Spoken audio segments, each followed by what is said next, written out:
Hello everyone, welcome to Human Resources Management Unit number 1. In the unit number 1, we're going to be talking in general of what is really HR, what it's for. So let's take a look a little bit at it, and let's start in here. Here's a video. I want you to watch that video to understand a little bit of what we do in HRM as a career. That if you really start to look at it, maybe you can think whether you can be an HR practitioner. So, what is HRM? It's a very simple thing. So, it's managing the people that you have at the company. It's as simple as that. That means that if you have a proper plan, if you hire the right people, if you monitor them and they know what to do, it is more likely that the company will be successful. Not successful in terms of the product, but usually it's related. When we have good customer services, we will have more consumers coming to us. Let's say, for example, the case of Ritz-Carlton. Ritz-Carlton is very famous because they have a saying that is called ladies and gentlemen serving ladies and gentlemen. So what does that mean? Means we value the people that we have because we're serving the people that pays for it. So it's a symbiotic relationship. Many companies understand that very well. If I have a good strategic plan for human resources, people want to work for me and people will put more effort and they will be more productive. The moment that I treat you well, I pay you well, you want to stay with me. You don't want to go somewhere else and you want to do more for me, right?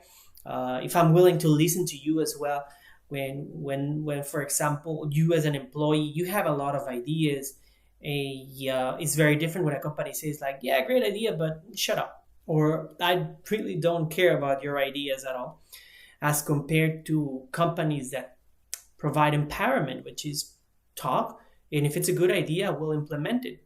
Good companies like, for example, 3M, they listen to their employees, the ideas they have, the innovation that they have, and they perform very well in that sense. So HRM is all about that, having to understand who you are as a company. You also need to understand as a company what I want to achieve with my human resources and the strategic plan that I'm going to elaborate in order to get what I want. Okay, so like I was saying, companies try to be more innovative. They try to be more productive. They try to have a favorable reputation with the community. And when you have that, customers approach you. And when you stop doing that is when consumers start to feel bad about consuming a certain product or so.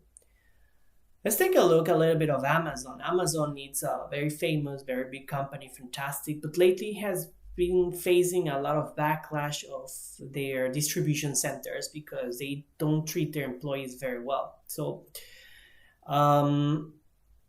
people still consume from them, but little by little they start to think about it and say, well, I really don't want to order from them because I know that at the other side of the line, employees are not treated that well, and that I do not advocate for that, right?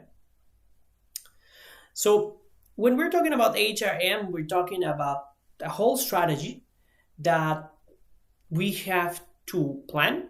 We have to do it. Not many companies have it. Actually, the smaller the company, the more they lack this kind of strategic plan of HR. They don't understand that your human resources are a treasure. And when you understand that and you plan accordingly, it is more likely that you'll have a very good policies and people happy around you. So this comes in this way of analyzing and do the design of the work. Means you understand what kind of service you have, what are the tools that you have, what can you offer to the employees. If I say I want high performance, but I don't even have good computers, or I don't have that capital to invest in good infrastructure, then I cannot tell employees perform at your best because I don't have that infrastructure. So I need to understand in terms of infrastructure what I have, what I want to achieve. And the same thing, I want them to be more productive, but I don't have the right tools. So you go to the factory and they're like, I expect you to produce 30,000 units in one day, but you have a machine that likely will produce only maybe 1,000 a day. So this again, we have to understand how that works, and then in order to measure that productivity, based on that, we have to think how many employees we need, how we're going to recruit them, what we're going to ask out of them, what skills we need. And we need to measure that expectation well. Meaning, I need to produce very cheap products, then I have to hire workforce that is not trained. But that comes with implications, because if they don't have any skills or abilities, I need to train them, and that costs me. But if they are trained, they may leave. So I need to pay them sufficiently so that they can stay, and I need to train them so that they can perform to what I want.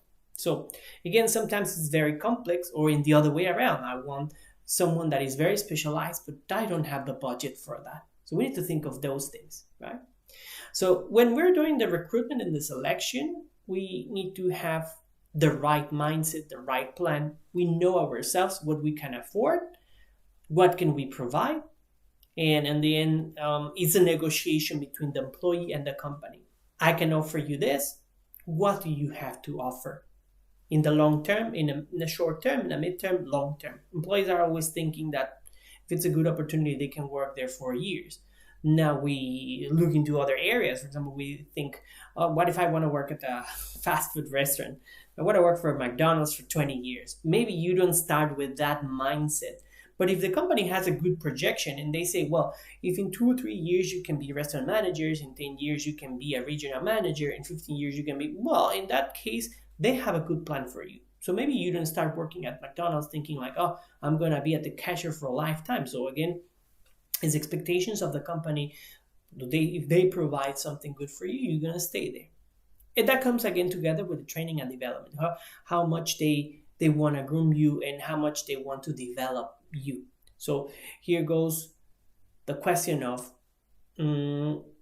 how important is training. So there are some trainings that are very critical for do a certain actions, because you have to learn a certain software that only that company knows, or you may have to specialize on some certain areas or things that perhaps you are an engineer but you don't know specific things of that. And the development as well, which is the company wants to grow good professionals, not only skillful professionals, right? Then we understand what happens with the performance. How do we know you're a good or a bad employee? So Alex works very hard. He comes in the morning and he says, his colleague says he's a very good employee. He works very long hours. He always stays at midnight. We think he's one of the best employees.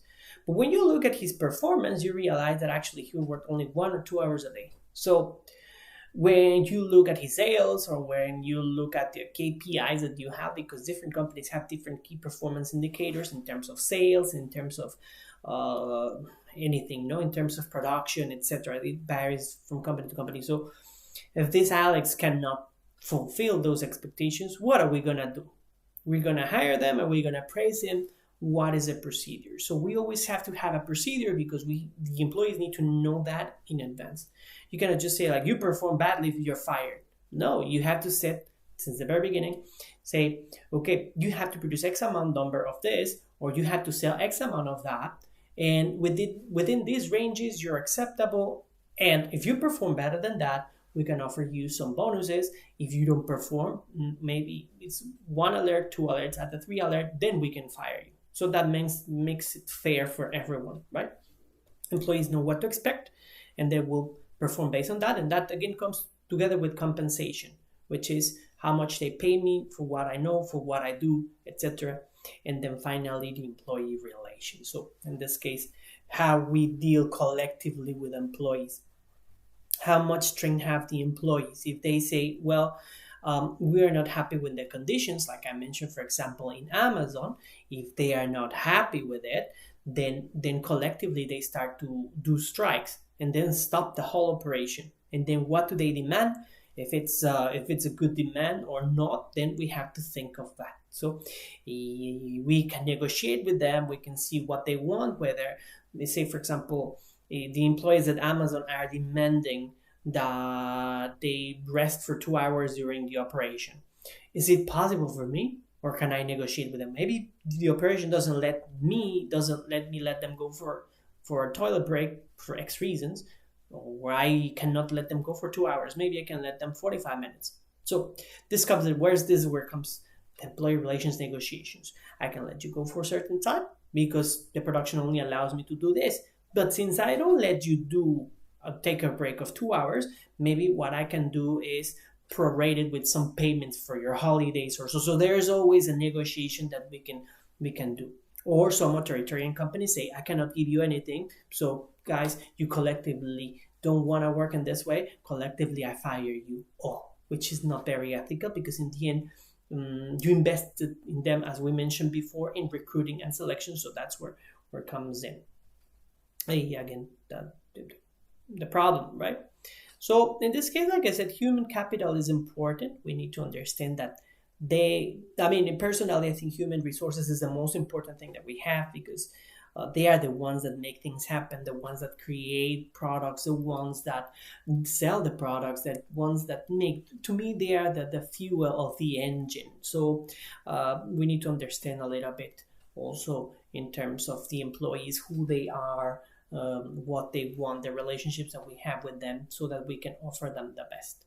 Okay, so in this case, we have two areas of the impact of the HRM, which is the human capital and the behavior of the human capital. So what I want and who they are, and I can match them.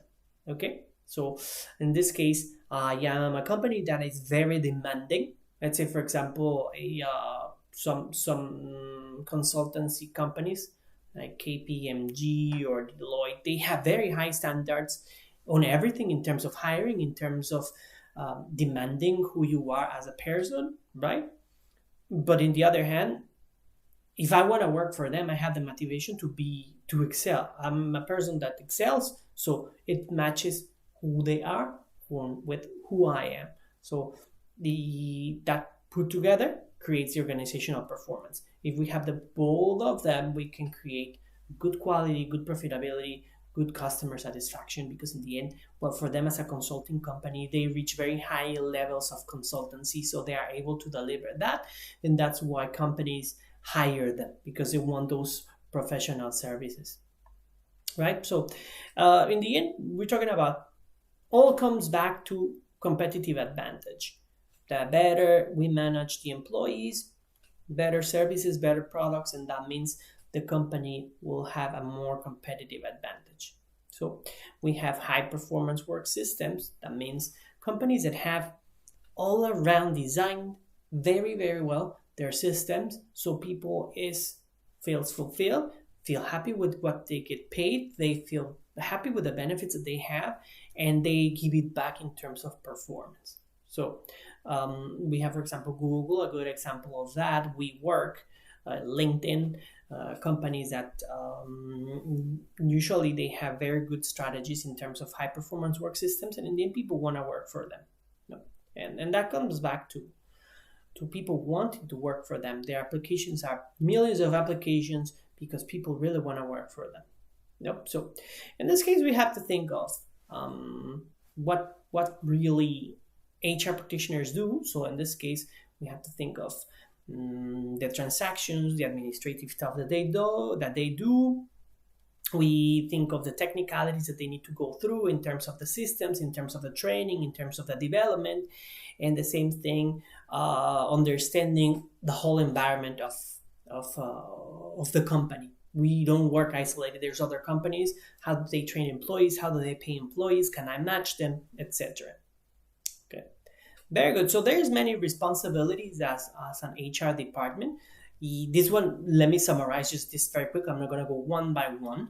So in this case, like I said, like I mentioned earlier before, we have to develop strategies. We need to pay them. We need to train them. We need to take care of them constantly. We need to understand whether there are shifts or changes in the production or the job itself that is changing. Maybe because there's new technology, we need more or better employees, or we need more qualified employees. So we need to manage the relationships with them, etc., etc. So manage them all those areas, right? So we already talked about the job analysis and the job design, where we set to understand a what the work entails and how am I gonna design it so that the employee performs at its best. Sometimes means we need to work with operations management, because operations they're gonna provide us a lot of information. They're gonna say the engineers at the factory, they can say it's better if we have employees working in this way and this way and this way, we can maximize it. And as an HR professional, I have to think, well, if they have these functions, what I need is an employee that can perform under these conditions. So again, usually the people or the employees at the ground level, they're going to provide a lot of information that we're going to use in order to develop and design that job accurately. The more information that we have, the more accurately we can design the job. And that means that employees know what to expect. And at the same time, that's going to provide them security, and they know what to do. They don't feel that there's no direction, there's nowhere I can go, right? Very good. So again, we talked about already the recruitment and the selection. We talked about the responsibilities of the employees, and then again, what we want of employees. This is a very general one, but of course, we want people that know how to work in teams, know how to communicate. They can take decisions. They can gather information, they process information, they think about it, and they really can give value to the company, right? So we talked about already training and development, performance management, payments, the employee relations. We already talked about that. Okay. And one more thing we're going to talk about in this case. Now, HR is changing. It's changing a lot because nowadays we have a lot of technology softwares that can aid the management of the human resources from hiring. Already we have robots. These robots already, you send your resume, they just look for keywords, and then instead of having 1,000 applications, they already zoom down to 50 applications, and that already helps a lot. The same thing in the performance. We have already employees. We measure them based on the production that they have done, rather than just on saying like, oh, Alex works very hard because he stays until they're late. We can, with computers, measure that. All right. One more thing we have to, when we talk about HR department, is about the compliance with labor laws, how we pay on time, how we don't make them do actions or things that are illegal. So that is very, very critical. That happens a lot, especially in Korea. The Korean government has been very critical about this. They are changing a lot of rules and regulations because they understood that many employers abuse the employees, and that's something that they felt is not fair. So they are slowly changing it, and I think that's getting better and better over the time. Okay, very good. So now one more thing that we have in here is the corporate social responsibility. So HR is in charge of saying, well, we have a lot of policies and things, but what else can we do to society? That is something that now companies are focusing on, returning to the society. We exist as a company because of the customers, so how can we give them back? So that's part of the human resource department, thinking of how they can make more sustainable the company as well as the society, right? How to give back in terms of donations, in terms of social work, etc. How can we use that to benefit of the society? If, for example, Microsoft creates a lot of technology, how can they use also that technology to give back to societies? Okay, very good. So now, if you want to be an HR professional, what do you need to be or do? Some say like, oh, well, I have to be very good with people. Definitely. So let's zoom down to 4 competency types, which is technical. You must know about employees, hiring, performance, etc. That's a technical part. Interpersonal, how to talk to other people. Business, how a business runs, what is a KPI, how really you get to be how performance can be managed in terms of the humans, and the leadership, which is how the employees are gonna follow you and your instructions, etc. Okay. So finally, let's talk about ethics. in work. I already talked a little bit about that, which is following the law. One thing is following the law, but there's many gray areas, and that is where we need to think about how can we be ethical with employees, which means there's no discrimination, there's no how to say, well, we don't give priority to certain employees in some certain ways, so we make things fair as possible. We provide them the benefits that we promised, and we do everything that we promised, right? So the clearer the agenda it is, the employees will feel that okay, they put me to work 8 hours and they promise no overtime. Maybe by law there's no overtime rules for that. In countries, for example, like in America, there is, but in Korea, overtime is not really there. No, so if the employee knows that there's no overtime for them, okay, they work 8 hours. If they have to work more, that's a regulation, but also there must be a regulation where the employee says, so, but I will not work more than 10 hours. It's not in the contract, it's not in the law, but you have to think of how to be also ethical about it. Okay, so in this case, like I said, we're talking about fairness. We talk about greatest for the good of the greatest number of employees and respect for basic human rights. We don't denigrate them. We treat them with respect as a human. Okay, very good. So you think about this, you like this unit, and you want to have a career in human resource management. Great career. There's plenty of jobs out there. There's generalists, which is just the you focus on many things of HR, or you go more into, for example, payroll, which is just focuses on the paying. That's it. You'll never interview one employee in your life. You will just be liaising with all that has to do with the money, right? More on the finance side, or perhaps in recruiting, which is you will interview employees nonstop, and then you'll place them, and then perhaps you will make sure that you get the requirements from the different departments and so on. So that's more of a specialized. So in this case, salaries depend on the company, how large they are, and your functions and your specializations. The more specialization you have, of course, the better the salary will be. But I think in general, it's a very decent payment in larger companies. So yep, that's a career that you can pursue. So pretty much we finished with that in the unit number 1. Again, if you have any questions, you can submit them to me via your eCampus, and we can discuss about it. Thank you so much. This is unit number 1, and I'll see you soon. Thank you so much.